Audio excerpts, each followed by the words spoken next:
kusukuma mpaka ukaandika wimbo unaitwa Mbarikiwa?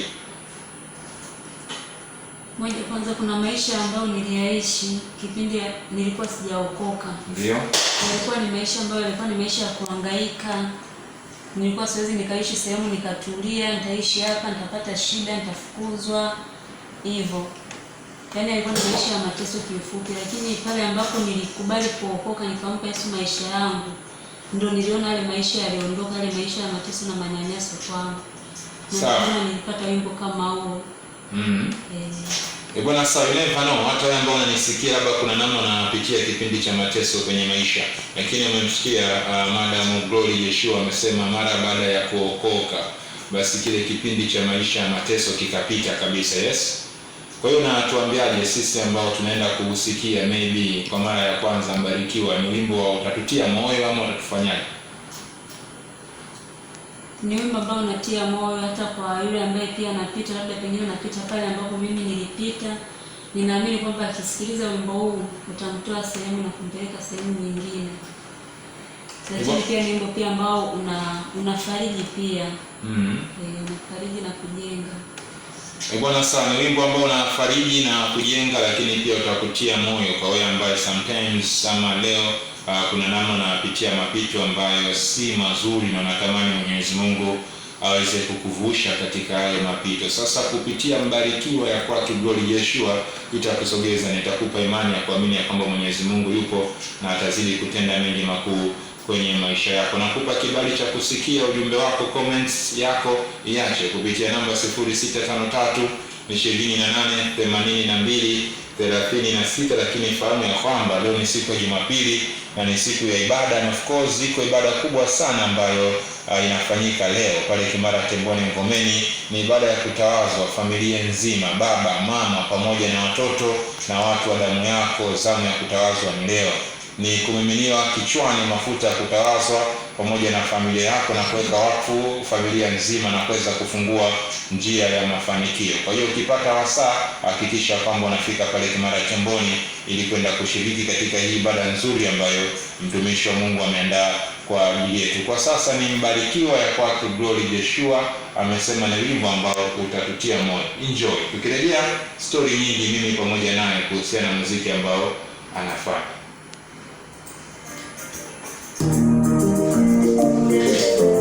Kama mdogo kama maji kwa chini kama na speaker lakini sipendaje hivi. Nakusogea nione.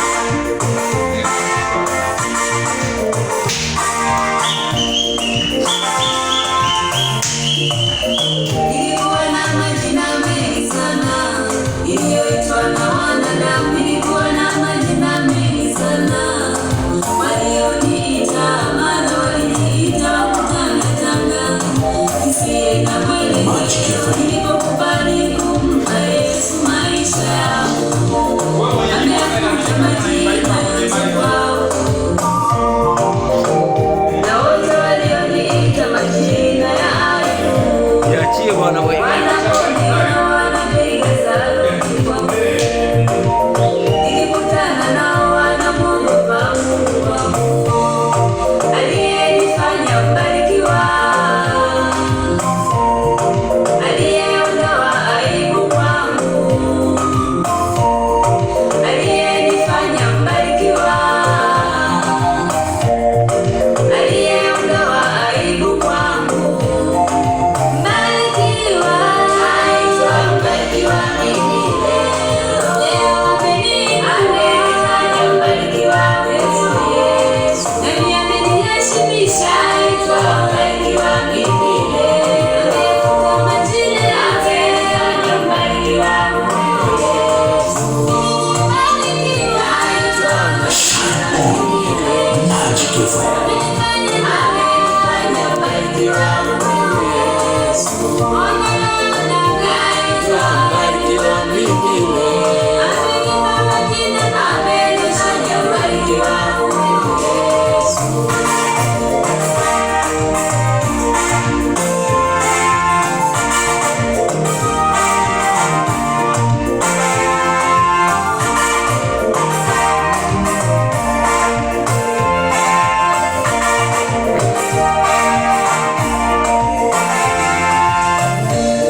waheshimu.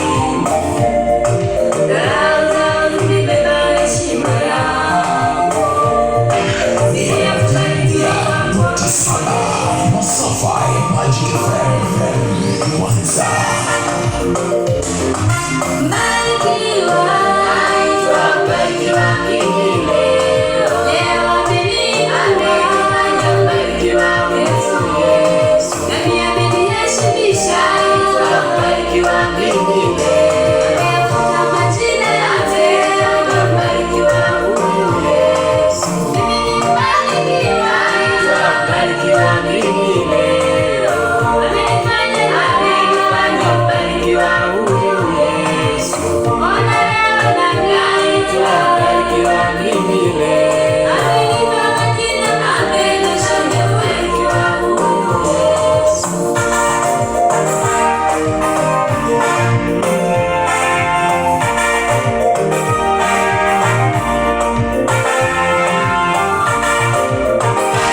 Tunapewa nguvu na madhabahu ya Yesu. Fresh Spring Fellowship Kimara Temboni, ngome ya Yesu. Mbarikiwa, naitwa mbarikiwa mimi leo. Leo amenifanya mbarikiwa Yesu. Nami ameniheshimisha, naitwa mbarikiwa mimi leo. Amefuta majina yote, mbarikiwa huyu Yesu. Mimi ni mbarikiwa, naitwa mbarikiwa mimi leo. Amenifanya mbarikiwa huyu Yesu. Ona leo naitwa mbarikiwa mimi leo. Amenipa majina mapya, nashangilia mbarikiwa huyu Yesu.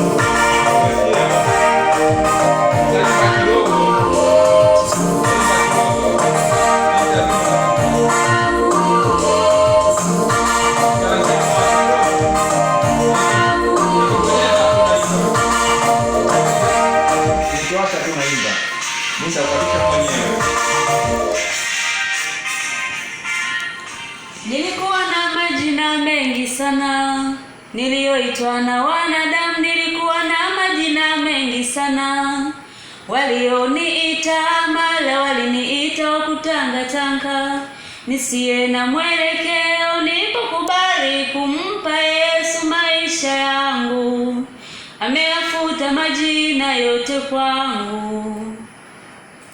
Na wote walioniita majina ya aibu, wanaponiona wanapiga saluti kwangu. Bwana sawa, wanapomuona na of course wanapiga saluti kwake, kama jinsi ambavyo umemsikia Glory Joshua. Yes, wimbo unaitwa Mbarikiwa.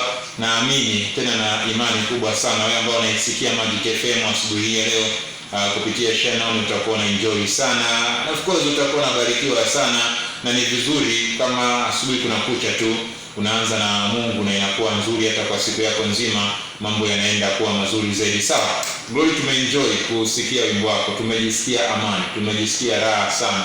Na mwanzoni before tukusikia wimbo ulituambia ni wimbo ambao utaenda kutufariji. And of course yeye naamini kwamba kuna namna umetufariji au umefariji pia na wengine ambao wanatusikia. Watu wengi ambao wanapata nafasi ya kuzungumza nao hapa, mara nyingi wanapenda kuniambia mimi nilisikia sauti ikiniambia andika wimbo wa namna hii. Mimi niliona Roho Mtakatifu akinishukia akiniambia fanya kazi ya namna hii. Kwako ilikuwaje? Na wewe pia ulisikia sauti ya Mwenyezi Mungu kwambia andika wimbo wa namna hii, ama ni idea tu kulingana changamoto ama na maisha ambayo umetuambia nyuma yaishi ndio kapelekea kufanya kazi ya namna hii? Huu wimbo niliandika kulingana na mapito ambayo niliyapitia, na nikaona baada ya kumpa Yesu maisha, nikaona jinsi ambavyo maisha yalibadilika. Kwa hiyo nikapata wimbo kama huu, nikaona niandike wimbo kama huu kwa ajili ya kumtukuza Mungu. Kwani kuna maisha gani ambayo uliyapitia? Yaani maisha ambayo nimepitia, mimi nimepitia changamoto nyingi sana kwenye maisha yangu. Kwanza kabisa mama alifariki akatuacha si bado wadogo sana. Yaani alimwacha mtoto ambaye alikuwa ni mdogo kabisa. Ndio ambao ulikuwa ni wewe? Hapana, wa mwisho kwetu. Na hapo baba alikuwa ameshaoa mke mwingine. Yes. Kwa hiyo tulibaki kwenye mateso yani ambayo ni mateso makubwa, tulinyimwa chakula. Tulikuwa tunaweza tukakaa hata siku 3 siku 4 hatujala chochote. Kabisa. Hiyo moments ni ngumu sana kwenye maisha na kuipitia hasa ukiwa ni bado mdogo. Sababu hata mimi pia nakuona naona bado ni binti, mdada hivi. Kuna namna alikufundisha? Nilijifunza mengi. Nilijifunza mengi kwenye ambayo niliyapitia. Sasa tuzungumzie safari yako ya wokovu. Kitu gani zaidi kama kijana? Maisha ya ujana ni mengi. Mambo ya ujana wanakuambia watu wa mjini yanavutia. Wewe ukaamua kuingia kwenye wokovu. Ni kutokana na hizo changamoto ambazo labda ulizipitia ndio zikapelekea kuweza kuingia kwenye wokovu, ama ilikuwa nini kilikusukuma? Kwanza mimi nakumbuka siku ambayo niliokoka ilikuwa ni kwenye mkutano. Yaani mhubiri aliyekuwa anahubiri alikuwa anahubiri anasema kwamba yaani kuna binti yuko hapa. Yaani ninavyoongea sasa anaishi maisha hivi na hivi na hivi. Yaani anachokiongea ni kweli, ni kitu ambacho napitia. Kwamba naishi maisha ya kutangatanga, ya kuhangaika. Na hivi ninavyoongea babake kamfukuza, aishi nyumbani. Anaishi ni kwa mamake mkubwa, na huko napo pia huko kwenye mateso makubwa sana. Kwani nilivyosikia vile nikaona kabisa ni kile kinachozungumzwa kinanihusu mimi. Nilijikuta naanza kupiga kelele, naanza kulia. Kwa ndo kuna kijana alikuja akanishika mkono akanisogeza mbele pale, nikaulizwa ni wewe uliyepitia yoyote? Nikasema ni kweli ni mimi, na ndipo nilipoongozwa sala ya toba, na pale nakumbuka ndo nilipookoka. Bwana sawa, si tuko hapa, unaweza kuandika ujumbe wako, namba ni 0653 28 82 36. Kama una maoni baada ya kumsikia Glory unaweza pia ukashare na mimi, nami niko hapa nitasoma ujumbe wako naye atasikia kwa niaba yako. Sasa tumetoka kwenye safari mara baada ya wewe kuweza kuokoka. Ulijuaje kama una uwezo wa kuimba? Uwezo wa kuimba? Kwanza kabla hata sijaokoka, yani kuna kitu mimi nilikuwa naweza nikaota ndoto niko naimba, lakini nilikuwa sizifuatilii sana zile ndoto. Lakini nakumbuka baada ya mimi kuokoka, ndio nakumbuka nilikuwa karibu na watu ambao wanaomba, nikajifunza kuomba. Nakumbuka kitu nimeanza kujua kuomba vizuri. Nakumbuka siku moja wakati tuko tunaomba, ilikuwa ni maombi ya muda mrefu sana. Tumeomba pale, nakumbuka tuligawa mahitaji. Mimi nilikuwa kwenye hitaji la kumwomba Mungu kwamba Mungu aachilie vipawa, yani kanisani watu wa kuimba wawepo, wa kuhubiri. Nikawa nipo kama hivyo naombea hitaji hilo. Nikaomba, lakini wakati niko naomba baadaye nilijikuta nimeishiwa nguvu. Wakati nimeishiwa nguvu nikajikuta yani kama umenipitia usingizi hivi, nimelala. Lakini nikiangalia usingizi ule nilijikuta tu yani kama nimelala, lakini nikajikuta yani siko pale tena ambapo tulikuwa tunaomba. Nikajikuta yani nipo kama sehemu moja inaitwa Kasulu mjini. Nikajikuta nipo Kasulu mjini, kuna kanisa moja hivi. Nikajikuta nipo kwenye ile kanisa, silijui vizuri ile kanisa. Lakini nikajikuta nipo kwenye ile kanisa ambalo ninapitaga tu nalionaga. Kwa hiyo nikajikuta nimesimama pale, nipo kwenye mkutano mkubwa wa watu. Alafu mimi nimesimama kwenye jukwaa. Ndio naimba. Nimeshika mic alafu nipo kama naimba. Lakini mimi sikuelewa ile vizuri. Nimeona ile picha kwa muda mrefu sana. Baadaye nilivyotoka kule nikarudi kwenye kuendelea kuomba, lakini baadaye tulipomaliza kuomba ibidi niwaulize wale watumishi wa Mungu ambao wenyewe wana uzoefu. Nikawauliza, jamani, mimi wakati tunaomba nimeona 1 2 3. Pale walianza kumshangilia Mungu, wakasema kwamba tunamshukuru Mungu kwa sababu amejibu maombi yetu. Kwa mpaka hapo Mungu ametuonyesha kwamba ndani yako wewe kuna karama ya uimbaji. Sawa, Mwenyezi Mungu amekuonyesha ndani yako wewe kuna karama ya uimbaji. Mbarikiwa na wimbo wako ngapi? Mbarikiwa mpaka sasa hivi nina nyimbo 5. Una nyimbo 5. Mbarikiwa yenyewe ni ngapi? Wakati na rekodi Mbarikiwa ni nyimbo ya pili. Ya pili Sawa, mimi najua pia una mategemeo, and of course kama si mategemeo basi una matarajio pia. Kipindi ambacho unaanza kufanya huduma ya uimbaji mpaka sasa, unaweza kukumbuka ni kipindi cha muda gani? Miezi ama miaka ama ni muda upi? Ilikuwa 2022. 2022 Sawa, baada ya kuingia kwenye huduma ya uimbaji, unahisi ama unaona kile ambacho ulikitegemea katika uimbaji unaenda kukipata ama umeshakipata? ama unahisi kabisa kama no, nahitaji muda zaidi ili niweze kupata kile ambacho nilikuwa nakilenga katika uimbaji wangu? Na utuambie pia ulikuwa unalenga nini. Kama ni masuala ya financial, kupata pesa, si mbaya. Hapana, mimi silengi pesa. Niko kihuduma zaidi. Kabisa. Inatoka moyoni, kwenye kilindi cha moyo wako kabisa.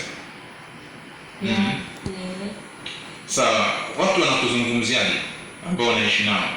Sana sana kuhusiana na hiyo talanta yako ya uimbaji wa nyimbo za Injili. Wananitia moyo, wananiambia nisikate tamaa. Sogea kidogo kwenye mic. Wanakutia moyo na kukwambia usikate tamaa. Hamna mtu ambaye anaweza kukwambia wewe huwezi kuimba, ungeacha kuimba, ungefanya shughuli nyingine? Watu kama hawawezi wakakosekana, wapo, lakini mimi naona wanaonitia moyo ni wengi zaidi kuliko wanaonivunja moyo. Wanaokutia moyo ni wengi zaidi kuliko wanaokuvunja moyo.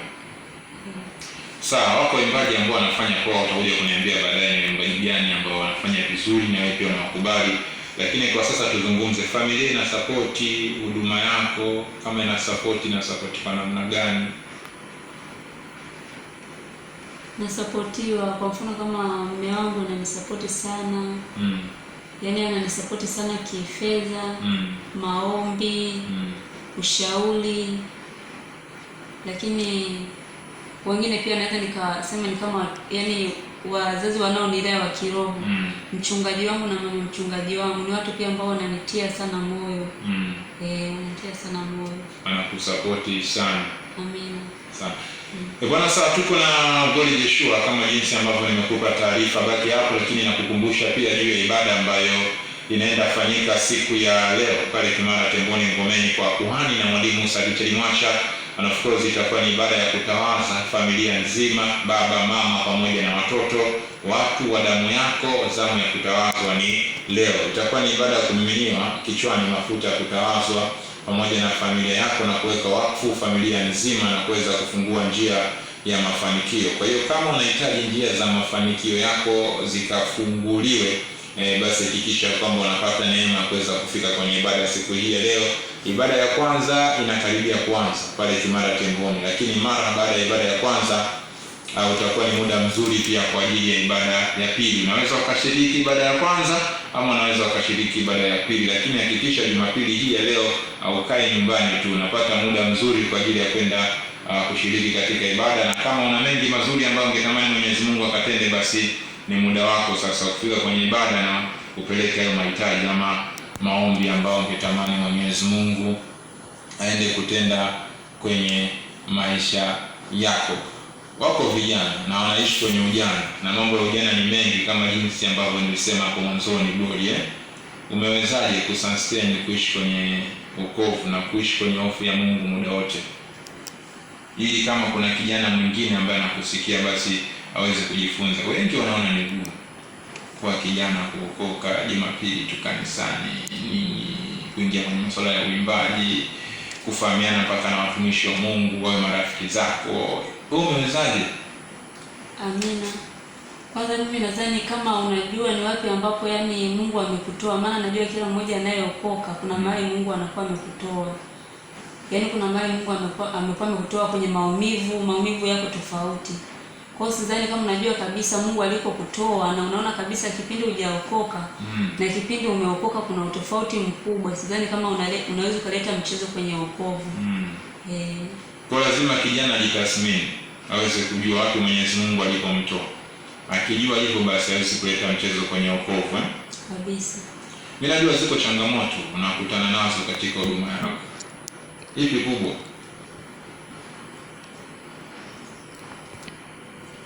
Changamoto zipo nyingi. Kubwa ile kubwa sasa, hii kubwa sana. Ama zote za kawaida tu? Zote za kawaida. Sawa, changamoto zake zote ni za kawaida. Ni jambo jema sana. Ukipata nafasi ya kufanya kazi na mwimbaji mwingine, mshirikiane, unahisi nani anaweza ama nani unatamani ushirikiane naye? Natamani nishirikiane na Neema Sizungu, ndio mwimbaji ambaye namkubali, japo wapo wengi ambao wanawakubali, lakini Neema Sizungu namkubali sana. Neema Sizungu tunamkubali sana. Wa kiume? Kiume. Sio kaniambia namkubali ndugu yako Daudi James. Ama ana kisemeni. Wa kiume namkubali Christopher Mwangila. Christopher Mwangila. Bwana sawa, Neema pamoja na Christopher Mwangila, ndugu yangu Gloria, na appreciate sana kile ambacho mnakifanya, na kama ikimpendeza Mwenyezi Mungu natamani siku moja muweze kufanya jambo kwa pamoja ili tuweze kuisambaza ama kufanya hii huduma ama injili iweze kufika kwa mataifa wengi. Hivi kuna kipindi ambacho wewe ukata tamaa, ila ukasema okay, kwa sababu ni kazi ya Mungu na kukata tamaa ni dhambi, acha ni fight, acha niendelee kupambana, acha niendelee kufanya. Kuna kipindi nimeanza kukata tamaa. Nini kilisababisha mpaka ukate tamaa? Yaani kipindi kabisa ndo nimeanza kurekodi wimbo mmoja, nilikutana na changamoto kwenye studio ambayo nilianzia. Kwenye mic hapa, yes. Changamoto gani? Producer, unajua nyie mabinti mkienda studio maproducer ni wa kiume. Producer alifanyaje? Alikwambia uwezi ama alikuwa na vikwazo, ili mwimbaji mwingine ambaye anakusikia aweze kujua hizi changamoto zipo na tutakiwa kukata tamaa, lazima tupambane tuweze kufikisha ama kutimiza malengo yetu. Yaani yule producer mmoja kwanza alianza kunizungusha ni kazi yangu. Yaani kila tukipanga hivi yeye anapangua, kila tukipanga hivi, kwa hiyo yani ilikuwa ni kazi moja, lakini tulifanya kama kwenye ndani ya miezi 7 hivi. Kumbe yule kijana kumbe baadaye alikuwa anataka tuwe kwanza na mahusiano, ndio baadaye endelee kunifanyia kazi, lakini baadaye alikuja akawa muwazi, akanambia bwana, hii huduma ni ngumu, wewe huwezi, huna pesa, kubali nikusupport hivi na hivi. Kwa yani ikawa imetokea changamoto kama hivyo, afu kiangalia nimempa hela na mimi yani nilishikwa na hasira sana. Mpaka nikamwambia basi mimi hata wimbo wenyewe nimekuachia. Kwa hiyo yani nilishikwa na hasira kabisa, nikawa nimesusa kuimba, lakini baadaye nilisikia sana Roho Mtakatifu anazidi kunitia moyo kuendelea. Hatimaye wimbo akakupatia, lakini wimbo alinipatia japo haukukaa vizuri kivile. Alilikuwa kwa sababu lengo lake alikutimia. Una jambo gani la kuambia maproducer ambao wanakusikia sasa?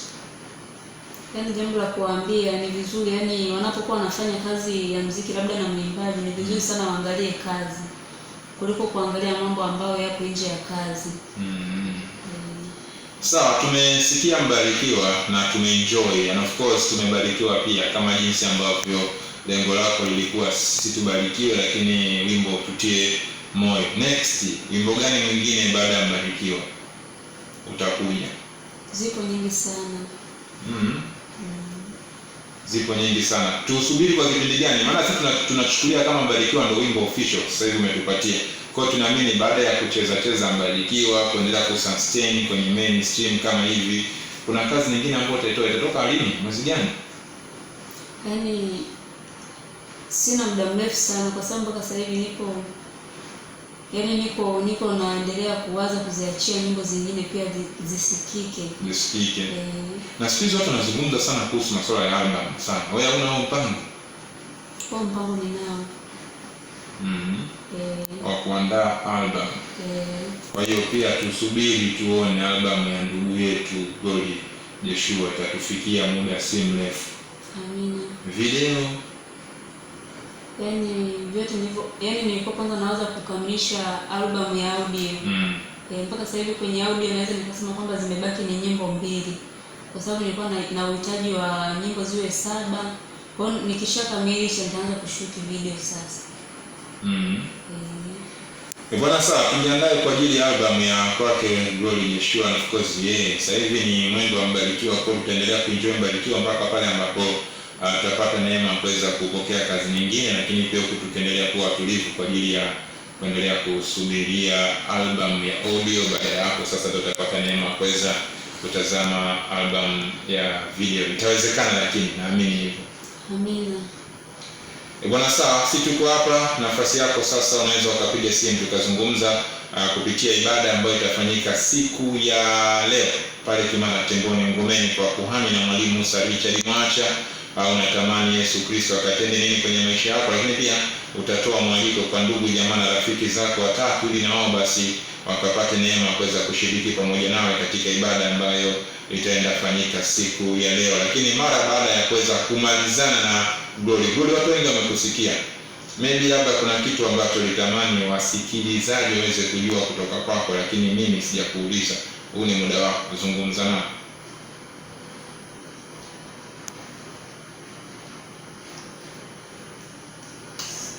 Hauna cha kuambia, wakusapoti, wende YouTube wakaangalie kazi zako. Unatumia jina gani YouTube?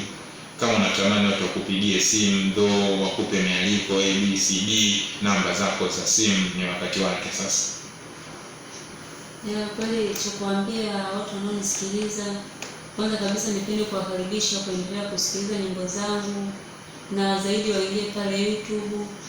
Jina nalotumia natumia jina la Glory Joshua.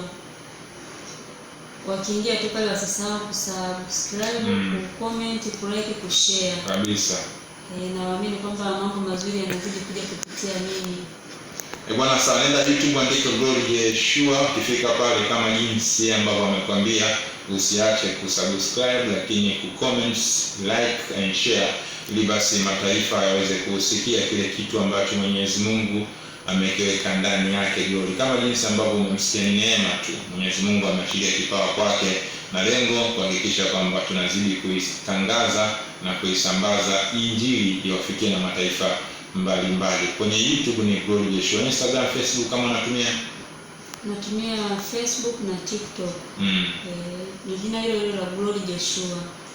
Sawa, namba za simu inawezekana? Inawezekana. 0.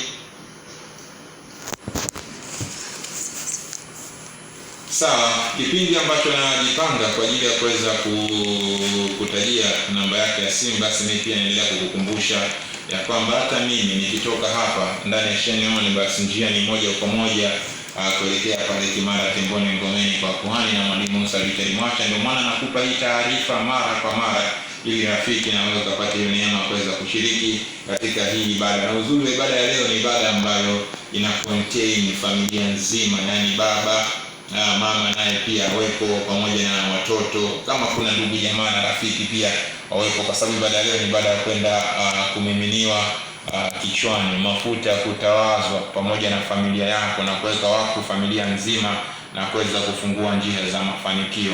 Ndio ukiulizwa ni nani ambaye hahitaji mafanikio, jibu litakuwa hamna, kwa kuwa tunaamini kila mtu anayatamani mafanikio. Basi kama unayatamani pia, basi hakikisha kwamba leo unaipata hiyo neema kuweza kufika pale Kimara Temboni Ngomeni kwa kuhani na mwalimu Musa Richard Mwacha. Kwenye namba sasa Glory Joshua. Namba yangu ni 07 53 17 10 65. Sawa, namba ya Glory ni 0753 17 10 65. 0753 17 10 65. Nitarejea tena hapo baadaye, lakini kwa sasa once again tunaenda kusikiliza Mbarikiwa, ili tukirejea tuweze kusana, au tuendelea pia kuandika ujumbe wako. Namba yangu studio ni 0653 28 82 36. 0753 28 82 36. Mbarikiwa once again, tukirejea tuna sign out. Endelea kuenjoy.